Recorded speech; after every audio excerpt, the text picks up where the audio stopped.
આપણા રાજ્યમાં છેલ્લા 2-3 દિવસથી ઠંડી સારી વધી છે અને ઠંડા પવનો પણ અનુભવ લોકો કરી રહ્યા છે। પણ એ તમામની વચ્ચે એક મોટા સમાચાર એ છે કે માવઠાની પણ આગાહી હવામાન વિભાગ દ્વારા આપવામાં આવી છે, એટલે કે વરસાદ કોઈ જગ્યા પર આવી શકે છે। બિગ વોલ પર અમે આપને કેટલીક વિગતો બતાવવા જઈ રહ્યા છે। સંબંધિત આપ જોઈ શકો છો, આ વિગતો આપની સ્ક્રીન પર છે। રાજ્યના વાતાવરણમાં આવી શકે છે પલટો। જે આગાહી આપવામાં આવી છે તે પ્રમાણે વાતાવરણ બદલાઈ શકે છે, વાદળછાયું વાતાવરણ ઊભું થઈ શકે અને ત્યારબાદ વરસાદ આવે તો નવાઈ ન પામતા, કારણ કે આગાહી આ પ્રકારની છે। 9 જાન્યુઆરીનું ફોરકાસ્ટ છે અને 9 જાન્યુઆરીથી રાજ્યમાં વાદળો બંધાશે, વાદળો જોવા મળી શકે છે। આ આગાહી આપવામાં આવી છે હવામાન વિભાગ દ્વારા। નિષ્ણાંતો પણ આ જ તરફ ઇશારો કરે છે, સંકેત આપે છે કે બની શકે કે માવઠું આવી પણ શકે।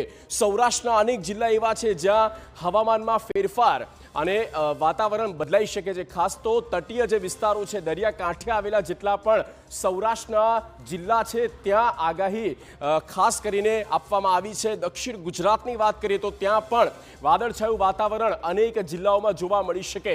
આ પહેલાની જે આગાહી હતી તે પ્રમાણે પણ આપણે જોયું હતું કે કઈ રીતની આગાહી હતી। આજ સૌરાષ્ટ્ર અને દક્ષિણ ગુજરાતની 13 જાન્યુઆરી રાજ્યમાં માવઠાની શક્યતાઓ પણ રહેલી છે। 13 જાન્યુઆરીનો એ તારીખ પણ આપવામાં આવી છે કે આ તારીખે 9 તારીખે વાદળો બંધાશે અને 13 તારીખે વરસાદ થઈ શકે છે। આ કહેવામાં આવી રહ્યું છે હવામાન